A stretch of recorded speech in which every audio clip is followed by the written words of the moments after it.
لا إله إلا الله لا إله إلا الله।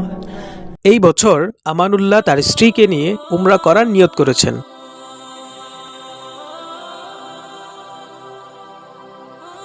মিকাত অতিক্রম করার আগে পাইলট ঘোষণা দিলেন যে কিছুক্ষণের মধ্যে মিকাত অতিক্রম করা হবে। এই ঘোষণা শোনার পর আমানুল্লাহ এবং তার স্ত্রী উমরা করার জন্য মানসিক প্রস্তুতি নিলেন। উমরা এবং হজের জন্য 5টি মিকাত রয়েছে। সেগুলো হলো জুল হুলাইফা, জাত ইয়র্ক, কর্নে বানাজিল, ইয়ালামলাম এবং জোহফা। উল্লেখ্য যে কেউ যদি উমরা নিয়ত না করে মিকাত অতিক্রম করে ফেলে তবে তাকে অবশ্যই আবার নিকটস্থ মিকাতে এসে নিয়ত করে উমরা করতে যেতে হবে। আর যদি তা না করে তবে একটি দম দিতে হবে, অর্থাৎ কোরবানিযোগ্য কোনো পশু কোরবানি দিয়ে সম্পূর্ণ গোশতটি মক্কায় মসজিদুল হারামের গরিবদের মধ্যে বিতরণ করে দিতে হবে। তবে নিজে এই কোরবানির গোশত খাওয়া যাবে না। এহরামের কাপড় পরিধানের পূর্বে শরীরের গুপ্তলোমগুলো পরিষ্কার করা, নখ কাটা, গোসল করা, পুরুষদের জন্য শরীরে আতর লাগানো সুন্নত। তবে এহরামের কাপড় পরিধানের পর আতর লাগানো যাবে না। পুরুষদের জন্য এহরামের কাপড়। পুরুষরা এহরামের কাপড় হিসেবে সেলাইবিহীন 2 টুকরো কাপড় পরবেন। একটি শরীরের নিচের অংশে লুঙ্গির মতো করে এবং অন্যটি গায়ের চাদরের মতো করে। মাথায় টুপি পরা যাবে না বা কোনো কিছু দিয়ে মাথা ঢাকা যাবে না। পুরুষরা পায়ের পেছনের গোড়ালির অংশ ঢাকা থাকে এরকম কোনো স্যান্ডেল পরতে পারবেন না। মহিলাদের জন্য এহরামের কাপড়। মহিলারা এহরামের জন্য সেলাইযুক্ত যে কোনো পোশাক পরিধান করতে পারবেন, কিন্তু মহিলারা এহরামের হালতে নেকাব বা হাত মোজা পরতে পারবেন না। তবে পরপুরুষরা যাতে নিজের চেহারা দেখতে না পায় সেজন্য বড় ওড়না বা এই জাতীয় কোনো কাপড় দিয়ে নিজের চেহারা ঢেকে রাখবেন। এবার আমানুল্লাহ এবং তার স্ত্রী উমরার নিয়ত করে ফেললেন। নিয়তটি হলো লাব্বাইক আল্লাহুম্মা উমরাহ। পুরুষদের উমরার নিয়ত মুখে উচ্চারণ করে বলতে হয়, কিন্তু মহিলারা মনে মনে পাঠ করবেন। এরপর আমানুল্লাহ এবং তার স্ত্রী তালবিয়া পাঠ করা শুরু করলেন। লাব্বাইক আল্লাহুম্মা লাব্বাইক লাব্বাইক লা শারীকা লাক লাব্বাইক ইন্নাল হামদা ওয়ান নি'মাতা লাকা ওয়াল মুলক লা শারীকা লাক। তালবিয়া দলগতভাবে পাঠ না করে এককভাবে পাঠ করতে হয়। পুরুষদের একটু উচ্চ আওয়াজে তালবিয়া পাঠ করতে হয় যাতে একে অপরের শোনা যায়, কিন্তু মহিলারা মনে মনে পাঠ করবেন। এখন আমানুল্লাহ এবং তার স্ত্রী ইহরামকালে নিষিদ্ধ কাজগুলো মনে করতে শুরু করলেন।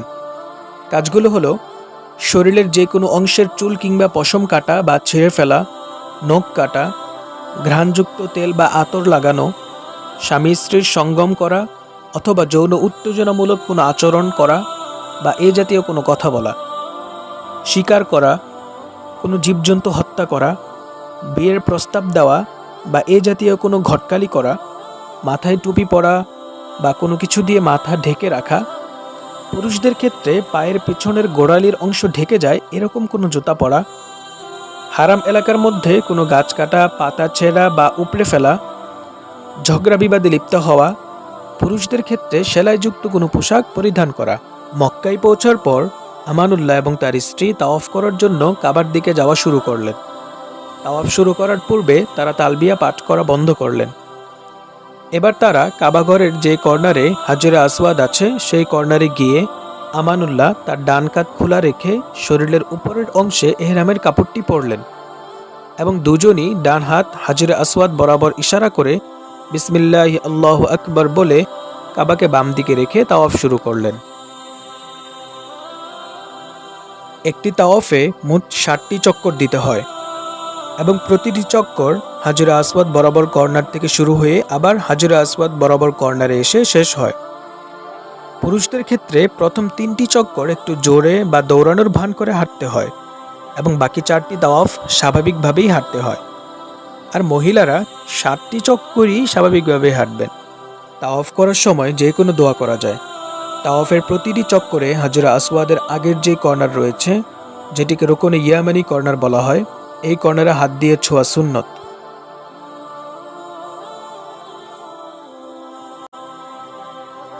যদি হাত দিয়ে ছোঁয়া সম্ভব না হয় তবে তাওয়াফ করা চালিয়ে যেতে হবে। রুকনে ইয়ামানি কর্নার থেকে হাজরা আসওয়াদ কর্নার পর্যন্ত তাওয়াফের প্রতিটি চক্করে একটি দোয়া রয়েছে। এই দোয়াটি করা সুন্নত।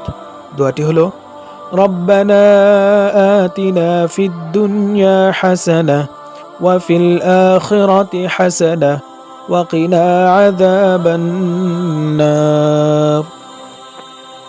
এভাবেই আমানুল্লাহ এবং তার স্ত্রী তাওয়াফ শেষ করলেন এবং তারা কখনোই হিজরে ইসমাইল বা হাতিমের ভিতর দিয়ে তাওয়াফ করেননি, কারণ তারা জানেন হিজরে ইসমাইল কাবার অংশ এবং এর ভিতর দিয়ে তাওয়াফ করা যাবে না। তাওয়াফের সপ্তম চক্কর শেষ করার পর তারা আর হাজরে আসওয়াদ কর্নার বরাবর ডান হাত তুলে ইশারা করলেন না, কারণ সপ্তম চক্কর শুরু করার সময় এটা করা হয়ে গিয়েছে।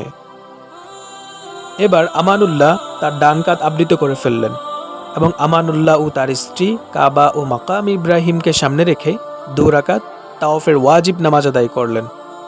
যদি ভিড়ের কারণে উক্ত নামাজের জায়গায় তাওয়াফের নামাজ আদায় করা সম্ভব না হয় তবে মসজিদুল হারামের যে কোনো জায়গায় আদায় করলেই চলবে। তবে খেয়াল রাখতে হবে যে মহিলারা পুরুষদের সাথে দাঁড়িয়ে বা পুরুষরা পর মহিলাদের সাথে দাঁড়িয়ে নামাজ আদায় করা যাবে না। তাওয়াফের ওয়াজিব নামাজে সূরা ফাতিহার সাথে প্রথম রাকাতে সূরা কাফিরুন এবং দ্বিতীয় রাকাতে সূরা ইখলাস পড়া উত্তম। যদি জানা না থাকে তবে সূরা ফাতিহার সাথে যে কোনো সূরা পড়ে নামাজ আদায় করা যাবে।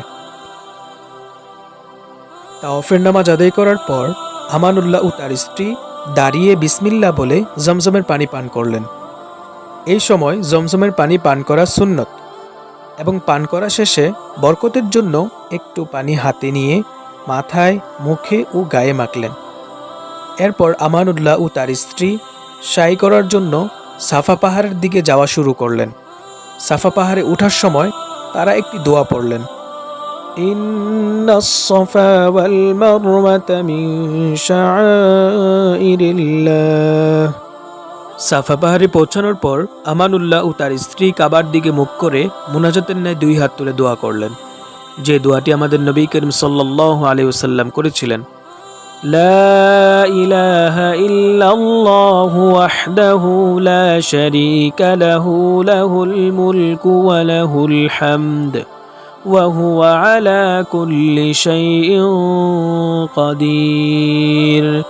لا إله إلا الله وحده أنجز وعده ونصر عبده وهزم الأحزاب وحده। এরপর আমানুল্লাহ ও তার স্ত্রী তাদের পছন্দ মতো দোয়া করলেন। এভাবে তারা আবারও দ্বিতীয়বারের জন্য আরবিতে আগের দোয়াটি পড়লেন এবং এরপর নিজেদের পছন্দ মতো দোয়া করলেন। এভাবে তারা আবারও তৃতীয়বারের জন্য তারা আরবিতে আগের দোয়াটি পড়লেন এবং এরপর নিজেদের পছন্দ মতো দোয়া করলেন।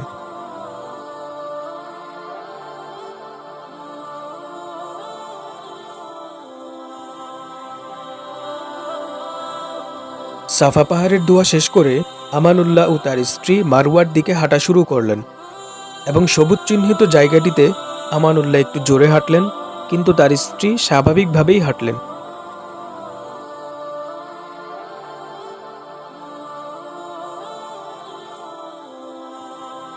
এরপর দুজনেই আবার স্বাভাবিকভাবেই হাঁটলেন। সাই করার সময় নির্দিষ্ট কোনো দোয়া নেই। এই সময় নিজের পছন্দ মতো যে কোনো দোয়া করা যায়। এভাবে একবার চক্কর দেওয়া শেষ হলো। মারওয়া পাহাড়ে পৌঁছানোর পর তারা সাফা পাহাড়ের ন্যায় 3 বার দোয়াটি করলেন।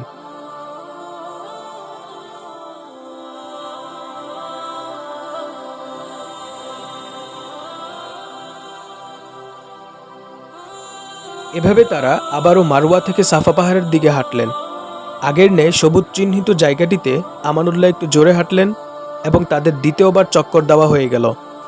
একইভাবে তারা মোট 7 বার চক্কর দিলেন এবং মারওয়া পাহাড়ে গিয়ে 7ম বারের চক্রটি শেষ হলো।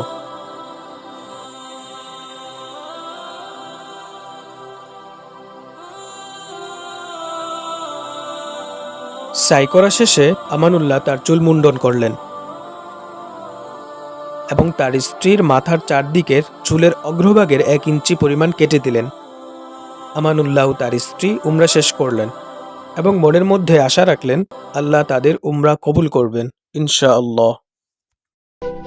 لا إله إلا الله لا إله إلا الله